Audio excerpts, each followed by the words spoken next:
Well, good afternoon. There wasn't a lot of exciting legislation going on this week on the House floor, but the big news for House Democrats is that the close of candidate filing on Tuesday produced our best candidate recruitment cycle in the last 20 years. Going back to 2006, the fewest House seats we left uncontested was 18 in 2018. This year, we're fielding Democrats in all but 6 House districts. By contrast, Republicans have conceded 28 House districts to Democrats. To further put into context just how amazing our recruitment success was this year, Democrats left an average of 43 House seats uncontested over the previous 10 election cycles. The fact that we're fielding candidates in many deep red districts might raise some eyebrows, but it's a natural product of how fed up Missourians are in every part of the state after nearly 25 years of failed Republican rule. For so many folks in supposedly GOP strongholds to bravely put their names on the ballot and loudly say enough is amazing to behold. And it really should scare the heck out of Republican incumbents who aren't used to working for re-election. So far this cycle, we've had record fundraising and record candidate recruitment. Now it's time for Missouri Democrats to put forth a record effort to shatter the Republican supermajorities. I'm happy to take questions. Okay, on that note, the House Republican Campaign Committee is very successful in raising money from its members. 36% of the money it raised in 2025 came from member contributions, whereas the House Democratic Action Fund only received 8.4% of its contributions from members and almost half from your account itself. This fund that the Republicans have done for the time you're talking about has been their key to keeping the supermajority. Why are Democrats not pooling their money the way Republicans do in order to contest the tight, close districts? Well, that's a great question. And I think that if you look at the operation of the House Republican Campaign Committee over the years, you're exactly right. A lot of those members are writing checks often. I think the difference is that when you're in a supermajority, superminority situation, when you look at the campaign accounts of members in the superminority, it just does not compare to what Republicans raise. And so, we are working on building up our member engagement within the caucus, making sure that we are looking at all of the ways to bring money in to help us flip seats. But the fact of the matter is a lot of our members have to work even harder to raise money. And when they have that money, it does take a lot of funds, unfortunately, to hold on to a lot of the seats that we've flipped over the past few years and that we're trying to hold on to moving forward. But fewer than 40% of the House Democrats sitting today have contributed to the House Democratic Action Fund, whereas well in excess of 60% of Republicans have contributed to the House Republican Campaign Fund, regardless of the amount. How do you get people engaged to do the kinds of things that Republicans have done that put them in the position to win swing districts and outrun national and statewide Democrats in those swing districts?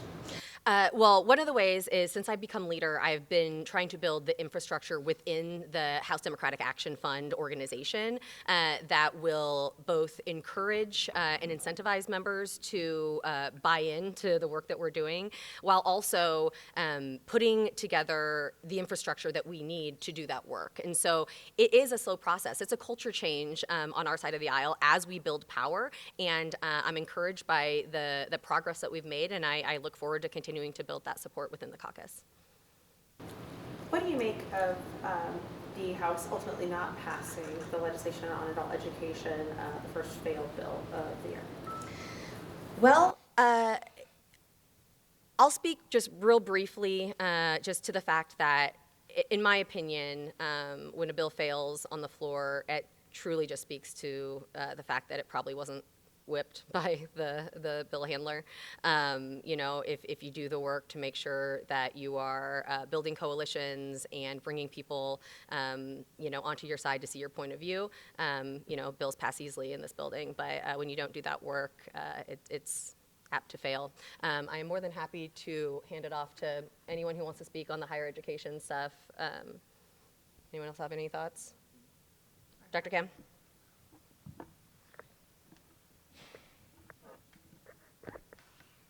So the bill came through the committee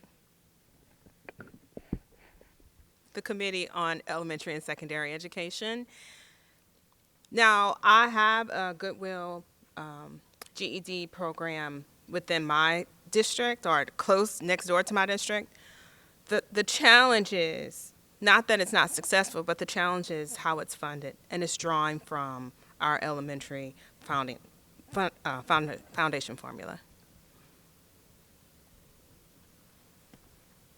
Is it? Okay. Representative, the Missouri Supreme Court handed down a couple of decisions over the past week upholding some voter ID laws, upholding congressional map that was redrawn.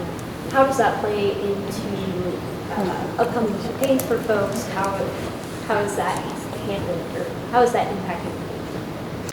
You know, I think that Missourians have been pretty engaged on a lot of these issues over the last year and a half or so. They over and over again are watching Missouri Republicans overturn their will. They watched them pass these rigged maps that were handed down by the Trump administration. And, you know, I think that as frustrating as it has been to be on our side of these issues, and to watch the constant legal challenges and blockades that are raised around them, I think all it does is continue to raise awareness amongst Missourians about how frustrating their government has been, about how they are not listening to them.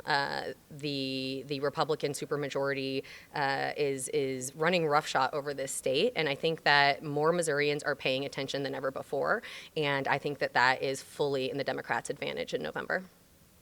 I had a question for Representative Fogel. So today with the third reading of House Bill 2019, there was $100 million and some change to the Missouri State Capitol Commission. You voiced some concerns over, obviously, the use of that fund going forward. There's almost $600 million in that. And in conversations with the commission chairman, Representative Rudy Veit, he's afraid moving, in the future that that money could be gone if there's not movement from the commission. Is it your intention moving forward that that money should be, considered to fill gaps in the budget? I think when we are underfunding our foundation formula, underfunding our child care subsidy program, and underfunding vital services that state government is tasked to provide, we should be looking at any funding source to restore those programs. I have no specific concerns with the Capital Commission Fund other than those decisions to set aside that money were made in a time when the fiscal environment was very different here in Missouri. I want this building to be accessible to everybody, and that is kind of the next step for me, is figuring out what of that $590 million is tasked or aimed at making this building accessible to all.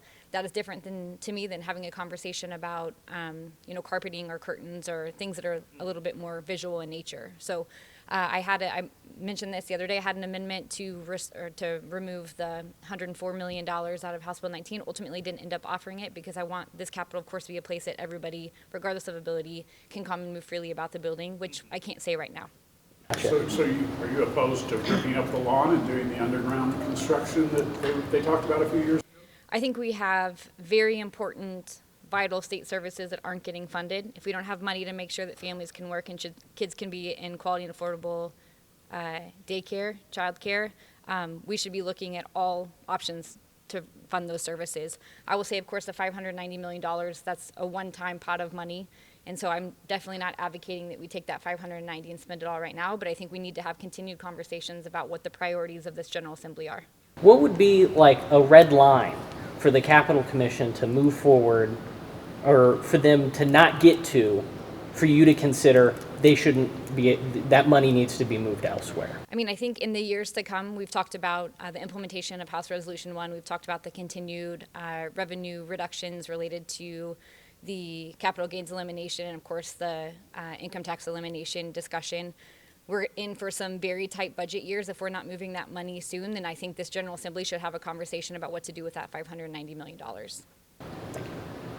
I wanted to ask about food as medicine.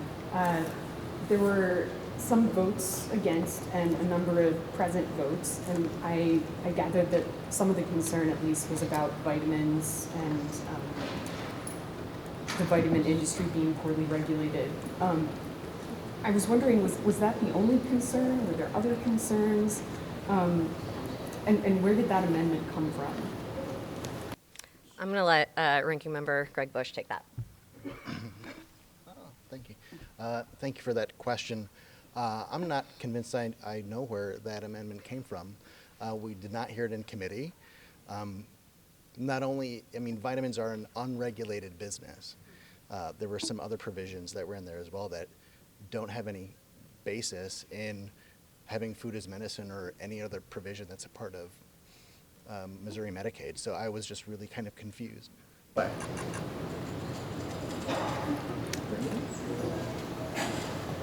I know this is last week, but I couldn't really participate last week. So the SAFER bill fizzled last week in general laws. What do you think about that? You know, I think that, I'll be honest, I was kind of surprised. It was interesting to watch Republican members who voted twice for the bill last year to vote it down and speak against it in committee. I think that there are a few things there. I think the law enforcement community maybe got a little bit louder this year about their opposition and made sure that members in that committee knew their opposition directly. I think another issue is something that I think was brought up in the hearing and has been brought up by Republican members over and over again, which is that the lobbyists for the Missouri Firearms Coalition continues to bully members into getting his way over and over again. And frankly, I think a lot of the Republican caucus members are sick of it. So, I don't know if that was a statement or a genuinely held belief by these folks, or if they regret their votes, or I don't know. I couldn't speak to that. But it was fascinating. And I think it is encouraging that, when there is robust opposition to a bill, like from the law enforcement community, that finally can get through to some members. It's too bad that for so many years they've ignored their frustrations around the bill, but here we are, so I guess we don't have to worry about it this year on this side of the building. One more question about upcoming elections. It takes 3 seats to break the supermajority. How many do you think Democrats will pick up this year? Oh, Rudy. Well, I got in big trouble last cycle by pontificating about how many seats we would flip. So I'm not going to do that. But what I will say is I have every intention of breaking the supermajority and then some this year. Is it going to take DNC help, and how do you convince them to get involved? Well, the DLC... Yeah, so the DLCC has already put Missouri on their target list. We are working with the DLCC. We are in talks with other national organizations to bring more money into the state to help us flip seats for the first time since before Claire McCaskill lost. We have had a huge atrophy of the Democratic infrastructure in this state, and I'm really proud of the fact that the work that we've done in the last year and a half has brought national stakeholders to the table. They see the opportunity here, they understand what's at stake, and they see the pendulum swinging in Missouri. It was announced this afternoon that the Department of Justice Civil Rights Division is intervening in the Misha lawsuit. I didn't know if anybody had any thoughts they wanted to share on that action. I have not heard that. I haven't read that, so I'm not going to comment on that. Anything else? All right, well, I'm going to step aside, and I'm going to hand off the microphone to the chair of the Legislative Black Caucus, Michael Johnson.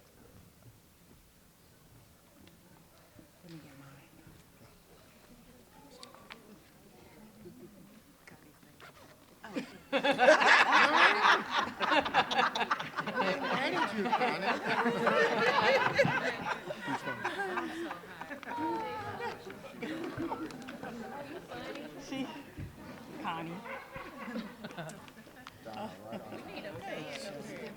Don't we?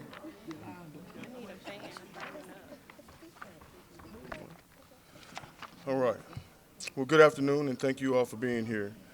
I'm Missouri State Representative Michael L. Johnson, and I am the chair of the Missouri Legislative Black Caucus. As we enter our final stretch of this session, we are dealing with decisions that will shape the future of Missouri for years to come. Today, we are addressing critical issues from our state budget, public safety, to major legal decisions that impact representation, fairness, and justice across our state. First, we'll start with our public safety and crime prevention. Public safety is just not about enforcement. It's about prevention, investment, and it is also about opportunity. We are focused on policies that reduce crime at the root. education, economic opportunity, and community-based solutions. Safe communities require smart, thoughtful, strategic moves that are not just tough rhetoric. Two would be our international conflict and our local impact with Iran. That's something that a lot of us have not had an opportunity to just speak about, or we haven't. So just to kind of quickly address it, the global conflicts, including the rise in tensions involving Iran, have real consequences that hit here at home. Missouri families, especially our military families, feel this impact first. We must remain mindful that foreign policy decisions ripple into the local economies, safety, and communities. Our state budget would be number 3. Over $50 billion. Missouri is working with a budget exceeding $50 billion. That level of funding represents opportunities, but also responsibility. The question is simple. Are we investing in all our Missourians? We must prioritize education, healthcare, infrastructure, and communities that have historically been left behind. A budget is more than just numbers. It is a statement of our values. Number 4 would be our congressional gerrymandering and our court ruling. Recently, the Missouri Supreme Court issued a deeply consequential ruling. In a narrow 4-3 decision, the court determined that the legislature has the authority to withdraw congressional maps at any time, not just once per decade after the census. This decision opens up the door to mid-decade redistricting, which raises serious concerns about fairness and the integrity of our democratic process. Missourians deserve stable, fair representation, not shifting maps driven by political advantage. We are also closely watching the efforts to bring this issue before voters, ensuring that the public does have a voice. Number 5 would be our Senate bill, the Senate Bill 888. This Senate bill represents a significant shift in our justice system. We have serious concerns about its long-term consequences, particularly for fairness, accountability, and equal treatment under the law. We must ensure that any changes to our justice system move us forward, not backward. So now, with each of these issues that are interconnected, they speak to the kind of Missouri we are building and who that future will serve. At this time, we will hear from our members of the caucus who will provide deeper insight into these topics. Thank you. First, we'll start by having our representative, where is he? We'll start with having our representative, Dr. Kim Smith, come and speak to a tragic event that had just happened here recently in St. Louis.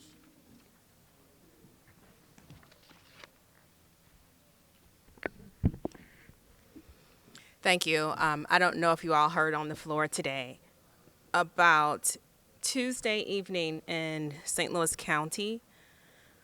I was here serving in the legislature and received a call that a shooting had occurred at my daughter's school. As we learn more and more about this particular incident, we find that these were middle school students who were not invited to this 20-school invitational track meet. They were not a part of the meet. However, they had pre-planned a fight meetup. And at this fight between middle schoolers, one child pulled a weapon and shot 2 other children, putting in danger not just those 2 children, but the entire audience of people who were around watching the event occur. Unfortunately, one of those children did not live, and another is facing serious charges. So this, as a community, is something that we have to find a way to fix. There is no reason why a middle school student should have access to a weapon and be discharging that weapon in a public space. We have a lot of programs and nonprofit companies in St. Louis County who are working and helping individually, but now is a call to bring them all together, to take action and to ensure that our children feel safe even if they're at a track meet. I have scheduled, and I am standing with my representatives from North St. Louis County, because we will have a violence intervention town hall this Saturday, starting at 11 o'clock in Florissant, Missouri. Are there any questions? No? Can you talk about, I know you can't really, it's your daughter's story in a way, but it's also your story. Can you talk a little bit on the personal side about what your daughter's going through, what you went through when you got that phone call? I will be very truthful and honest. My daughter was not on campus, and she just felt like it was another day. Here's what I don't like. We never adjust to chaos. It is never a situation where we should be expecting or go right along with violence. Something has to be said, something has to be done. And it's no longer just a talk about it. Now it's time for action. And it's time for us adults to adult better on behalf of the children.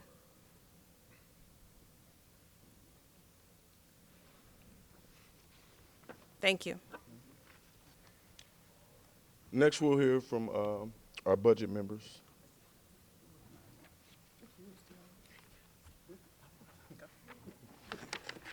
Well, good afternoon. I'm Yolanda Young, representative for District 22. It's been an honor to serve on the Budget Committee alongside other Black Caucus members this session. We knew up front we had difficult choices to make as we considered budget reductions across agencies and programs. We had a daunting task before us with, one, a revenue shortfall mainly due to tax cuts that favored the wealthiest of Missourians in our states. Two, the depletion of our surplus. Three, the threats of the big ugly bill. And the glaring proposal of the governor's sales tax hike that he calls an income tax cut. Now, the individual income taxes provide about 65% of our general revenue. So without this sufficient revenue to pay our bills, Missouri's fiscal viability is in jeopardy for fiscal year 27 and going forward, actually. We knew our main role would be protecting vital services provided by our departments. And as bad as that may seem, I can say that one of our biggest wins was fostered by the persistent advocacy of families that came from across the entire state. With their advocacy and joint efforts from both parties, we were able to restore services that the governor had cut for those who are developmentally disabled. So that is a big win for our communities. After we finished the budget process in committee, we had a 5-hour debate on the floor that led to final votes, and then we sent 12 budget bills to the Senate, totaling over, as you've heard earlier, $50 billion. Also today, we voted on 4 capital improvement bills that will head to the Senate. So now I'll step aside, and Representative Douglas will, who serves also on budget, will highlight some specific bills. All right, good afternoon. Again, Melissa Douglas, House District 27 out of Kansas City. I do serve at the pleasure of the Budget Committee, and it is exciting, but also at the same time, it's a very daunting task in the sense that we do have many programs and special interests that are represented by our members here that we couldn't fulfill just because of that budget shortfall. But we knew specifically as a caucus and also as the Democratic caucus that we wanted to make sure that we put forth effort to restore the funding back to the SDS program, as you all are aware of, but also at the same time continue to fight for child care subsidies, as well as making sure that the foundation formula was funded up to the appropriate amount that is supposed to be funded. So that we know that there's conversations that go along with that, and you can tell by the votes that happen within our House budget bills 2 and 3, which talks about our education system. House Bill 2, which is our K-12, House Bill 3, which includes our workforce development and higher ed. As our budget ranking member, Bessie Fogel, had said before, there's winners and losers in that House Bill 3 when it comes to our institutions of higher ed.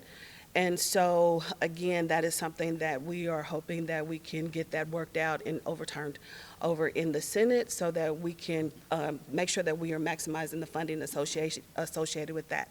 That is near and dear to our caucus because many of us have community colleges and historically black colleges within our communities, and we know that in order for us to prosper, we do that through education and through workforce development. So we want to make sure that we are paying extra special attention to this to make sure that the funding gets brought back up to speed the way that it's supposed to be.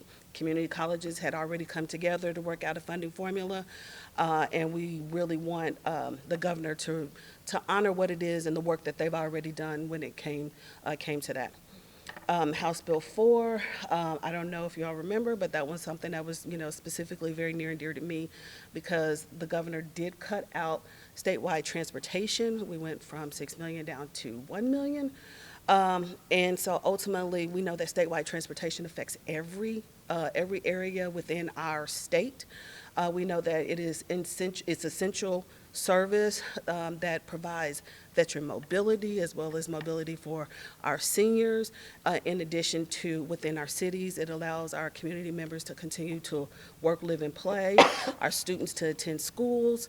And ultimately, the biggest thing that I'm really concerned about is making sure that we can move around all of the extra visitors that are coming to the Kansas City area for World Cup. So the transportation is a big deal in that regards, as long as we're, maintaining our public safety.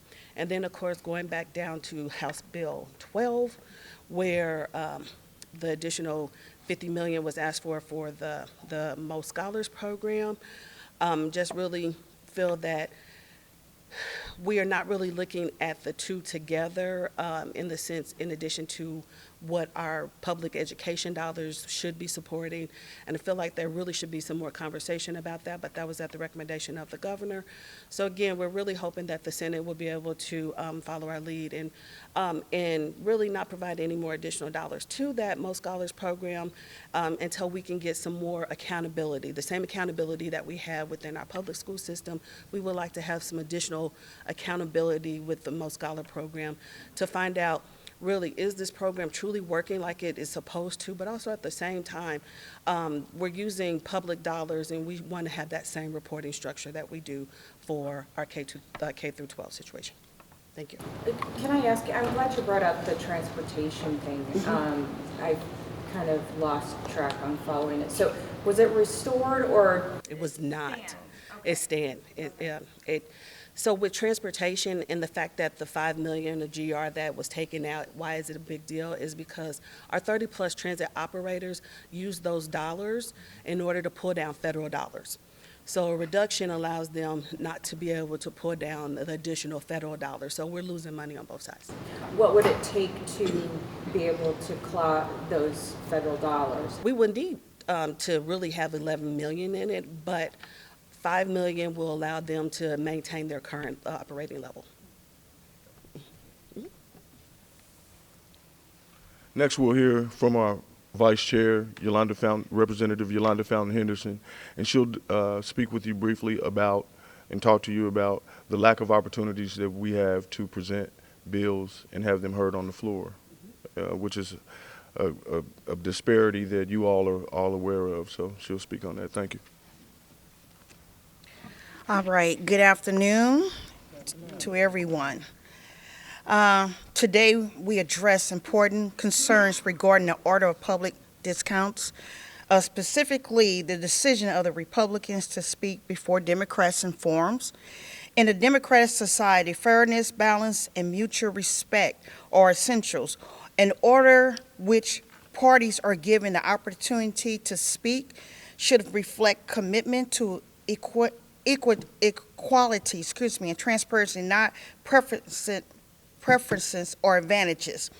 While we respect the voices and perspectives of our colleagues across the aisle, we must ensure that all parties are given equal opportunity to present their views without the appearance of bias. The American people deserve a process that reflects unity, fairness, and respect for all sides.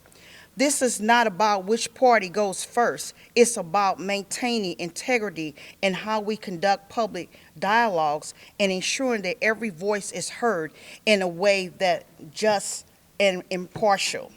The next one, Republicans sponsoring bills are being brought to the floor more frequently than those introduced by Democrats.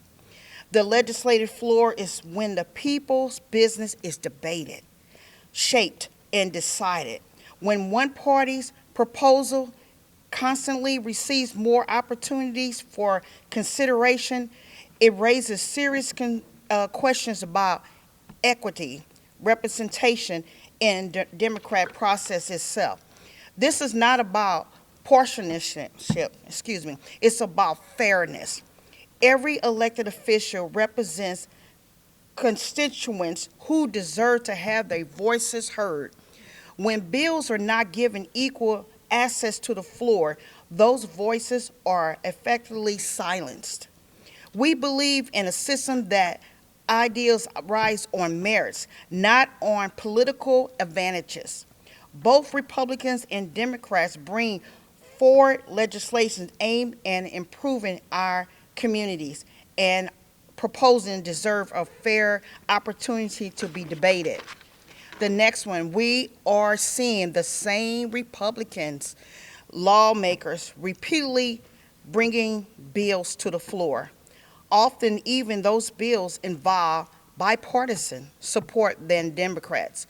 Let me be clear, bipartisan cooperation is something we strongly support. When Republicans and Democrats come together, it reflects the very best when all of our democracy can be. However, the concern is not about working together.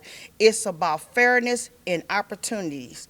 When the same individuals are constantly given priority to move legislation forward, it limits the ability of all lawmakers on both sides of the aisle to have their ideas heard and debated. Every voice deserves a fair chance to bring forward legislation, to participate in debate, and to contribute to solutions. We're calling for more transparency and balanced process, one that ensures opportunities are shared and not concentrated. True fairness in government means not only bipartisan cooperation, but also equal access for all who serve.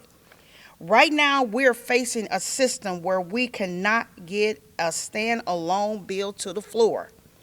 Instead, legislation is often bundled, controlled, or limited in ways that prevent individual proposals from receiving the full debates and consideration they deserve. This is not how healthy democracy should function. Every bill represented the voice, needs, and concerns of the real people. When these bills are denied the opportunity to stand on their own, these voices are diminished. Lawmakers, regardless of party, should have the ability to present their ideas clearly, openly, and independently. We support collaboration, we support bipartisan efforts, but we also support fairness. And fairness means allowing legislation to be heard on its own merits, not buried, delayed, and overshadowed. Lastly, we are calling for a more open and transparent process on when stand-alone bills can be debated, discussed, and voted on. It's the way that truly represent the will of the people, and community deserves nothing less. Thank you. The things you're saying, I'm the only reporter in the building who remembers when Democrats had the majority in this chamber and a supermajority. The complaints you have are very similar to what I would hear from Republicans at that time. shouldn't Democrats work harder to get more seats, then you get more of your bills to the floor? And that's why we're trying to flip them now. Okay, so the idea that the minority has trouble that bills other than consent bills, for example, don't go to the floor, that's, from our perspective, that seems like, well, that's the way the process has been, and that's the majority rule, kind of. So how can you convince Republicans that they should give up some of those prerogatives? If it's okay, I'll go ahead and answer that. One of the things that we can do first and foremost is change that outcome by, of course, flipping more seats. But even outside of that, a lot of the legislation, especially last year, if you notice, there was a lot of legislation that was bipartisan and being pushed through committees with a Republican and with a Democrat. So we did see some success in that, but it still did not give us an opportunity as often as possible to make it to the floor. Now we do have one standalone bill this year, and that's with Representative Kimberly Ann Collins. But also, I think that it takes a group effort and understanding that in order for us to do this, it's not about us working harder, because believe me, we are working hard and we are due diligent in that work that we're doing. It's about making sure that we have open communication, lines of communication, better transparency, and not having things being fabricated when we are told one thing and then the exact opposite happens. So moving forward, and as you've seen, we've been doing things a little bit different to make sure that we can start moving our bills forward. And we'll do more of those things that won't be so much in alignment with the other party. So do you see this year as an opportunity for increasing the number of members of the Legislative Black Caucus in the elections? And do you see it as an opportunity for increasing the number of Democrats as a whole within this chamber? And is the House Democratic Action Fund the right venue for helping candidates succeed? I would say yes to all three of the questions because it's important that we already have something that is going, it's up and running. Of course, we have changed that process, but it is working enough to where we have seen the changes and we've seen the amount of money that is coming in. And of course, like you stated earlier, there's more work to be done. And of course, that starts with us as well and making sure that we're delivering our message not only to our districts, but across the whole state, that we are intending to flip seats. You have not given from your campaign fund to the House Democratic Action Fund, and 60% of Democrats have not. Are they reluctant, or are they unable to give? No, not at all, and I'm glad that you brought that up. One of the things that we're trying to make happen is the fact that there has to be more equilibrium in that process, meaning that we have to do a better job of working together, in which we plan on it, and you will see that donation made to the HDAF. But it's also about fairness within our working structure of making sure that it's not just for, we want more equality as far as making sure that we are pushing the narrative for all of our seats in all of our districts. Because if we're going to be a part of the process, we need to be a part of the whole process. Go ahead. Quick clarifying. You had mentioned preventing fabrications. Can you give us an example of that real quick? And when the Speaker of the House or a chair of a committee says that, yes, we'll hear your bills, we'll help push those forward because these are bills that aren't controversial, and we are told these things face to face, and then for those things not to take place, that's where the process of the fabrication comes in. Thank you. Rural Missouri looks a lot different from urban Missouri as far as party breakup goes, breakdown, whatever. So is that, do you want to even bother there, I guess is what my question is. It's worth looking at. But I don't want to say that it's something that we would consider to be bothersome.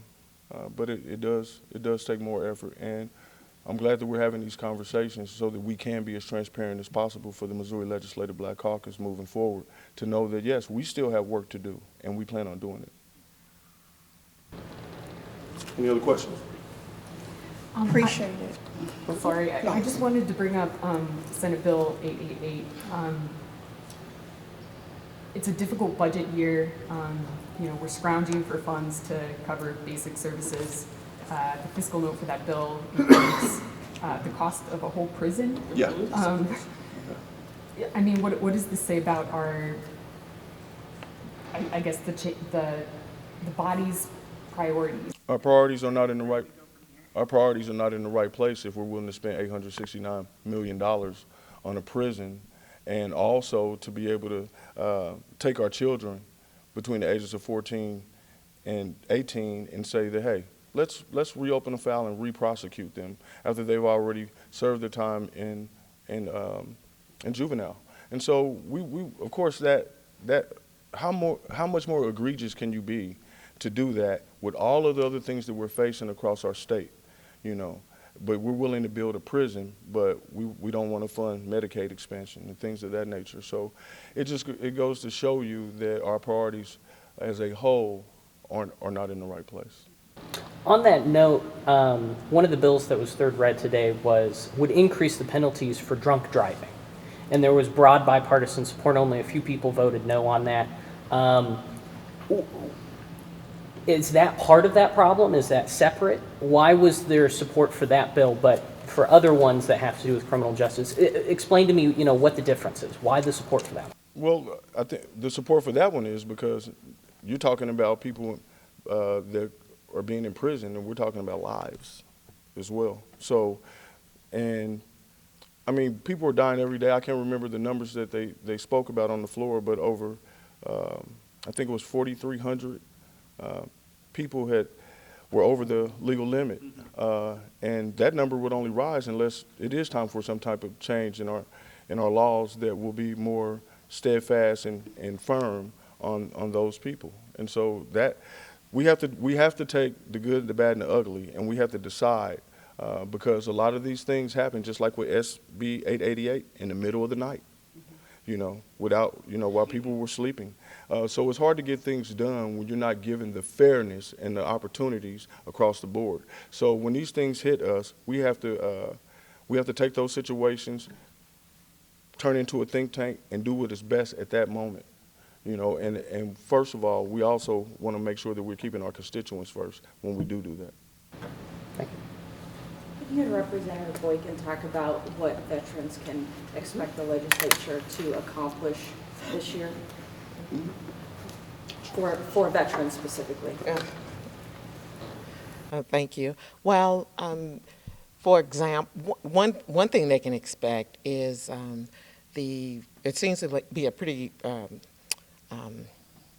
good appetite for alternative therapies as it relates to mental health issues amongst veterans and the general population as well. But that's something we're always concerned about with veterans because the basic therapy, the basic counseling, the heavy drugs that have been the norm are just not very effective. And so that's one of the things.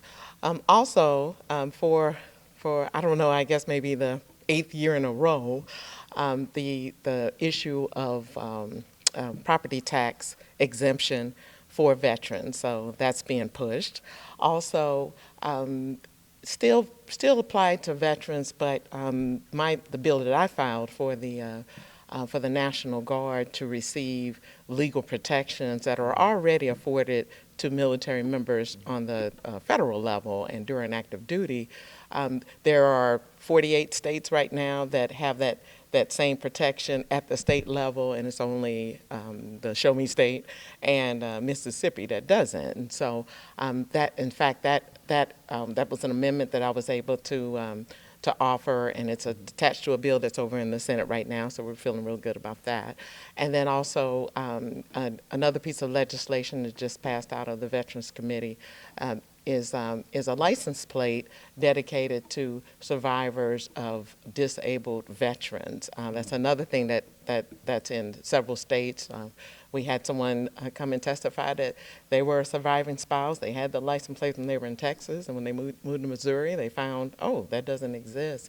And that's just a way to continue to honor that veteran after that veteran's passed away. I mean, it's sad enough that that particular spouse has lost their veteran loved one, but now they have to go turn in something that represents them and honors them, while they're on the road. And so that's something I'm hoping that we can get across the finish line.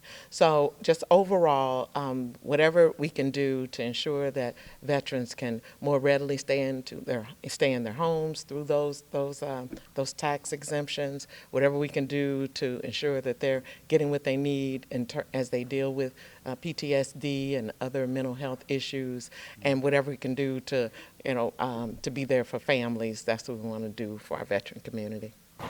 The increase in appetite for the alternative therapies, is that, why do you think that is? Does it have to do with our budget situation, or is it something else?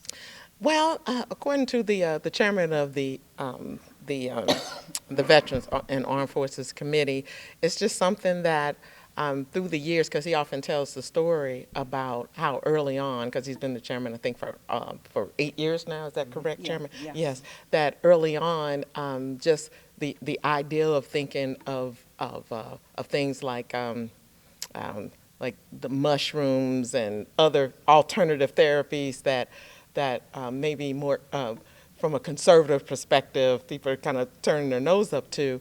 And just looking at the suffering of veterans, just being open-minded about it and saying, and of course powerful testimony that we've heard from those who have had great success, and I think there's just been this switch in mindset that let's see what we can do to help these veterans so they don't suffer as much. On that note, last year, the hyperbaric oxygen treatment bill was passed, although at the time there were fears that it would become an unfunded mandate for the Veterans Commission. I don't recall seeing a line item for it in this year's budget. I don't know, I'll have to double check that. I don't recall seeing one though, but moving forward for you, unfunded mandates and stuff for the Veterans Commission, how is that going to be solved moving forward? Well, the only way to resolve it, of course, is to fund it. And just from talking to the head of the Veterans Commission here recently, we talked about the fact that, oh, it's great that we got it passed, but show me the money. So it's not funded, and that's a fight that we'll just have to keep up. All right, thank you. We thank you all for coming. Mm-hmm.